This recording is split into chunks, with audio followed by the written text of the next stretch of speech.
Why do 80% of haunted house explorers never return? Let's find out.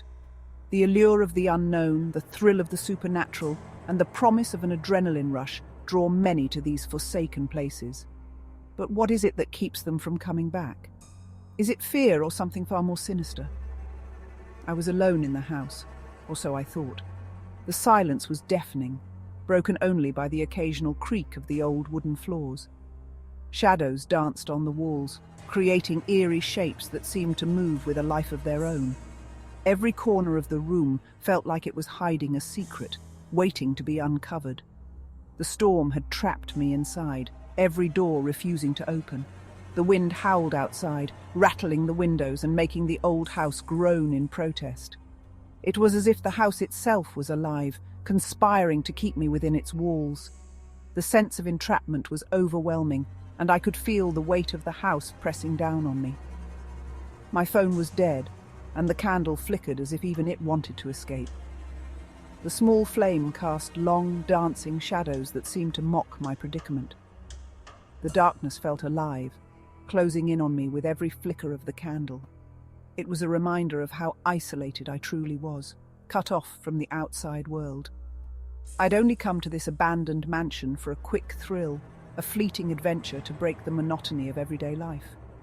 The stories of hauntings and ghostly apparitions had intrigued me, and I wanted to experience the thrill for myself. Little did I know that this adventure would turn into a nightmare.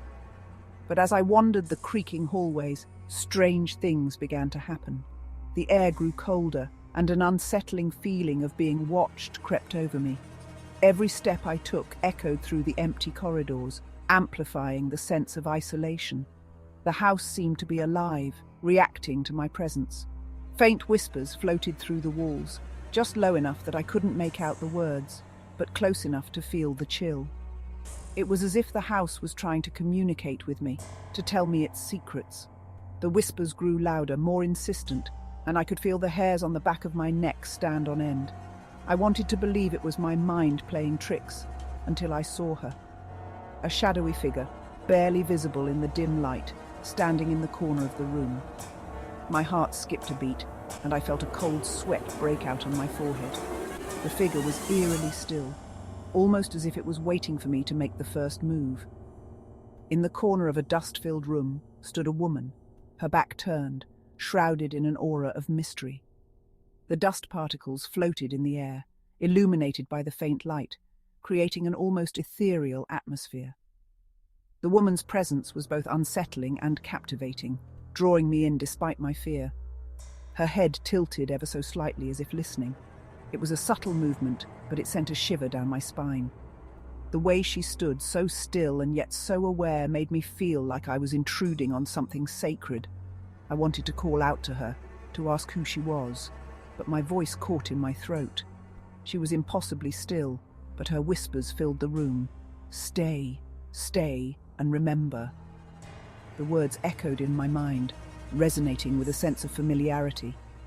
It was as if she was speaking directly to my soul, urging me to uncover something long forgotten. The whispers grew louder, more insistent, and I felt a strange compulsion to obey. My heart hammered, but I couldn't move. Fear had rooted me to the spot, and I could feel my pulse pounding in my ears. Every instinct screamed at me to run, to get away from this place, but I was paralyzed. The woman's presence was overwhelming, and I felt like a moth drawn to a flame. Something about her voice, it sounded like my mother's. The realization hit me like a ton of bricks, and memories I had long buried began to surface. My mother had always told me stories about this house, about the secrets it held. Could it be that she was trying to communicate with me from beyond the grave? I staggered back, but the floorboards shifted beneath me, nearly toppling me forward. The house seemed to react to my every move, as if it was alive and aware of my presence. I struggled to regain my balance, my mind racing with questions and fears. What was happening to me? Was I losing my grip on reality? The woman turned slightly, just enough for me to catch a glimpse of her face, my own. The shock was overwhelming, and I felt a wave of dizziness wash over me. How could this be? Was I seeing a ghost, or was it a reflection of my own tormented soul? The line between reality and illusion blurred, and I felt like I was teetering on the edge of madness. Suddenly, it all came flooding back. I remembered this house. I'd lived here. The memories, buried for years, surfaced like dark tendrils. I had grown up in this house, surrounded by its secrets and mysteries. The realization was both comforting and terrifying as I began to piece together the fragments of my past. The memories, buried for years, surfaced like dark tendrils. I had spent my childhood in these very rooms, playing hide-and-seek with shadows and listening to the whispers of the house. The memories were vivid and haunting, and I could feel the weight of my past pressing down on me. Here. The house had always been a place of mystery and intrigue, but now it felt like a prison, trapping me in a web of forgotten memories and unresolved emotions. The whispers grew louder, all around me now, echoing, "Stay and remember." The voices seemed to come from every direction, surrounding me and filling my mind with their insistent demands. I felt like I was being pulled in 100 different directions, each whisper tugging at a different part of my soul. As I looked down, I saw my hands beginning to fade. Panic set in as I realized that I was becoming one with the house, losing my physical form and merging with the whispers and shadows. The transformation was both terrifying and strangely liberating, as if I was shedding my mortal coil and becoming something more. I was the ghost, haunting myself, doomed to relive my forgotten past. The realization was both horrifying and enlightening, as I understood that I had been trapped in a cycle of my own making.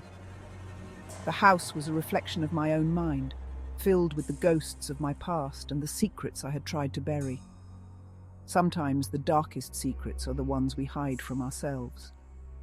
The house had forced me to confront my own demons, to face the truths I had tried to ignore. It was a journey of self-discovery, a haunting reminder that we can never truly escape our past.